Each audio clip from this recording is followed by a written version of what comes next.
Hola, hola, la familia, bienvenue dans la vie d'une jeune Camerounaise, une nouvelle maman qui vit en Espagne. Aujourd'hui, j'ai décidé d'aborder un sujet que certains n'abordent pas. En fait, c'est mon point de vue à moi. Et comme je dis souvent, chacun a sa manière de penser. Désolée pour les scènes, maman, je n'ai pas dormi dans la nuit. La Francie m'a fait ça dur. Comme je vous dis tantôt que pour le moment, elle n'arrive pas à distinguer si c'est la nuit ou c'est le jour. Donc, pour elle, son jour, c'est sa nuit, c'est son jour. J'ai détesté être enceinte. Je dis et je réitère que j'ai détesté être enceinte. Vous allez me dire que pourquoi tu dis que tu as détesté être enceinte? Moi, je suis tellement fière d'avoir mon bébé comme elle est là. Elle est déjà grande, elle a 2 mois, elle a envie d'évoluer petit à petit. Mais l'histoire de grossesse, là, non, je n'ai pas aimé. Surtout à partir du 5e mois, quand mon ventre a commencé à se voir là, j'ai dit que j'ai détesté être enceinte. C'était on m'a dit que oui, tu n'as pas dit ça, tu es une femme, c'est une bénédiction parce que beaucoup de femmes aimeraient être enceinte. J'ai dit que j'aime les enfants, j'aime ma fille, j'adore même ma fille, c'est ma raison de vivre. Mais moi, j'ai détesté la porter dans mon ventre à partir de 5 mois parce que c'était insupportable. Je vous raconte. Je suis une personne un peu trop bizarre, compliquée, c'est-à-dire je pète vite les plombs, je craque vite, je suis impulsive. Et je vous assure qu'à partir du 6e mois, quand j'étais enceinte de ma fille, voir les changements de mon corps, je n'acceptais pas. C'est-à-dire, tu te réveilles le matin, tu vois comment ton ventre gonfle. C'est vrai que je suis enceinte, le ventre doit gonfler, c'est normal. Mais ça fait bizarre. Peut-être parce que c'est ma première grossesse, je ne m'assumais vraiment pas. C'est-à-dire, quand je pense que ouais, je vais sauter dans la roue, je vais marcher, tout le monde va savoir que je suis enceinte. Ou bien que je me voyais grosse comme une baleine. Chaque fois que tu pars aux consultations, tu as ajouté 3 kilos, 4 kilos, tu te demandes que. Mais après l'accouchement, est-ce que je vais réussir à perdre ce poids? Parce que ce n'est pas tout le monde qui réussit à perdre le poids de l'accouchement. Et Dieu merci, moi j'ai perdu. Mais ce n'est pas tout le monde. J'ai pris plus de 15 kilos pendant ma grossesse. Je vous dis plus de 15 kilos.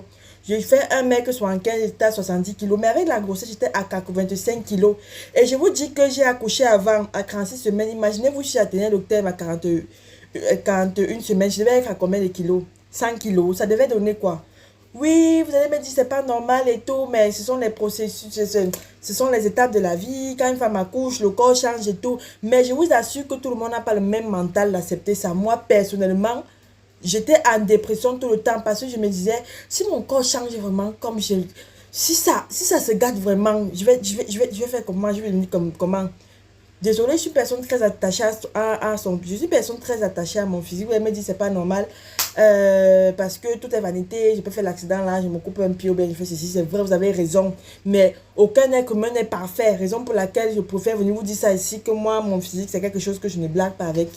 J'aime bien prendre soin de moi. C'est ma part de gros goût à moi là-bas. Certaines personnes aiment boire, certaines personnes aiment manger, certaines personnes aiment... En fait, chacun a son truc sur cette terre là. Vous voyez, mais moi, me faire belle et tout, c'est quelque chose que j'aime beaucoup. J'aime vraiment beaucoup et je me disais que je n'avais pas accepté ces changements.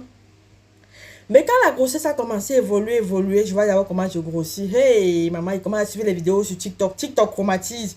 Une fille raconte comment elle est montée de 20 kilos, elle n'a rien perdu. Au concret, après l'allaitement, elle a encore de prendre le poids. Moi, j'ai tout perdu.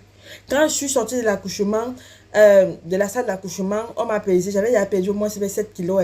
Et encore avec l'allaitement, oui, l'allaitement fait perdre du poids. Oui, pour ceux qui ne savent pas, l'allaitement fait vraiment perdre du poids. Moi, j'ai beaucoup fondu avec l'allaitement. Je continue mais encore à allaiter parce que je compte laisser quand ma fille aura 5 mois. Ça m'a beaucoup fait fondre. Et aussi avec l'hygiène de vie, ne pas boire les boissons gazeuses, faire ceci, manger beaucoup de fruits, boire beaucoup d'eau. Je suis vraiment en train de recouvrer ma forme. J'ai même encore envie d'enlever même 2 ou 3 kilos. J'ai d'être à 68 kilos. Moi, je pense que ça sera mon poids idéal. Je me dis non, à la Cameroun, ça tu exagères, tu es peut-être devenir anorexique et tout. Non, non, non. Non, je pense que pour mon IMC, ce sera le poids idéal. Autre chose encore, à partir de 35 semaines, j'ai commencé à avoir les vertiges, c'est-à-dire mon ventre, comme ça sortait, c'est pas sorti jusqu'à 5 mois, 6 mois, ça a eu fait comme l'éclatement. C'est sorti, j'ai pas eu vraiment un gros ventre en tant que tel, mais comme j'ai toujours un ventre très plat, les vertiges ont commencé à sortir ça et là. Chaque fois que j'appliquais le beurre de karité, ça s'améliorait vraiment. Mais tous les jours, quand je te réveillais, l'eau s'améliore, l'eau sort, l'eau s'améliore, l'eau sort.